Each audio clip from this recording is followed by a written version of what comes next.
Berlaku kerosakan ajaran para Nabi dan Rasul oleh kaum terdahulu sehingga wujudnya kesesatan adalah suatu kenyataan yang banyak kali disebut di dalam Al-Quran. Dan setelah itu Allah mengutuskan para Nabi dan Rasul lain untuk menjernihkan kembali ajaran tersebut. Sehingga pada hari ini ramai yang menyangka bahawa Nabi Ibrahim dan Musa adalah membawa agama Yahudi, manakala Nabi Isa atau Jesus Christ membawa agama Kristian. Tindakan menisbahkan agama Yahudi mahupun Kristian kepada mana-mana Nabi yang pernah diutuskan Allah adalah satu kenyataan yang disanggah oleh Al-Quran. Sebagaimana Allah membersihkan nama Nabi Ibrahim daripada penisbahan kepada agama Yahudi dan Kristian. Ini kerana orang Yahudi mengatakan Nabi Ibrahim adalah pengasas kepada agama Yahudi. Sanggahan ini terdapat di dalam Al-Quran yang mana firman Allah yang bermaksud, bukanlah Nabi Ibrahim itu seorang beragama Yahudi dan bukanlah dia seorang beragama Kristian, tetapi dia seorang yang tetap di atas dasar tauhid sebagai seorang Muslim yang taat dan berserah diri sepenuhnya kepada Allah. Dan dia pula bukanlah dari orang-orang musyrik. Surah Ali Imran ayat 67. Malah perkataan Yahudi itu sendiri belum pernah wujud pada zaman Nabi Ibrahim kerana perkataan Yahudi itu wujud hasil penisbahan kepada anak Nabi Yaqub yang bernama Yahuda.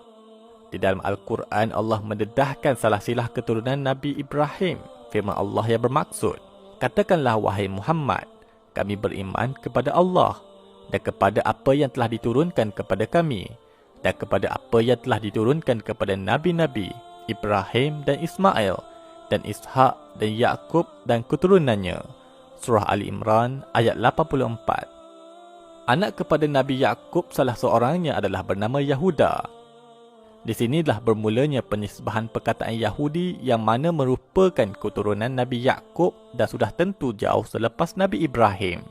Begitu juga dengan Nabi Musa, baginda bukanlah beragama Yahudi seperti mana disebut di dalam Al-Quran yang bermaksud.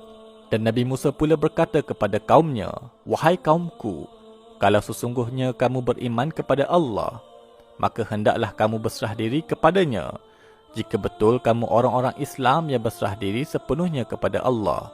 Surah Yunus ayat 84. Dan begitu juga kepada Nabi Isa AS. Baginda bukanlah pengasas kepada agama Kristian.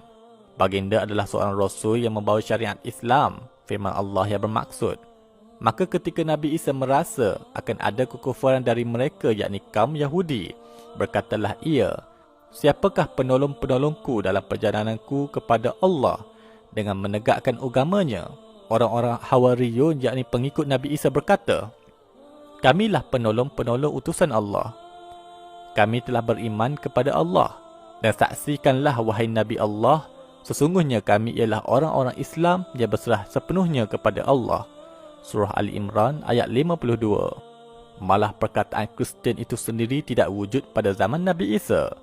Penisbahan nama Kristian itu mula digunakan oleh murid Saint Paul yakni selepas zaman Nabi Isa. Ada disebut dalam Bible. Mereka tinggal bersama-sama dengan jemaah itu 1 tahun lamanya sambil mengajar orang ramai. Di Antioch lah murid-murid itu untuk pertama kalinya disebut Kristian. Kisah Para Rasul bab 11 ayat 26. Sehinggalah datangnya baginda Nabi Muhammad SAW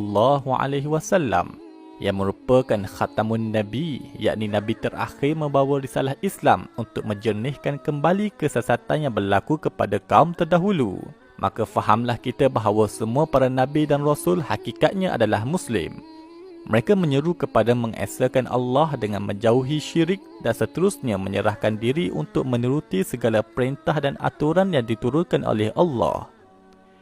Dan jelas hanya satu-satu agama yang dinyatakan keredaan Allah ke atasnya, iaitu agama Islam.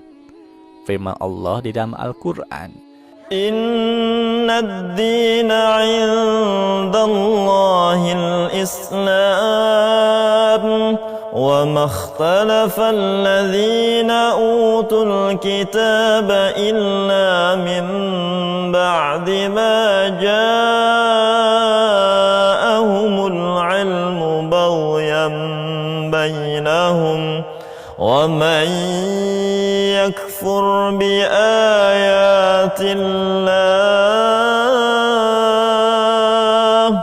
wa man yakfur bi ayatillahi الله فإن الله سريع الحساب.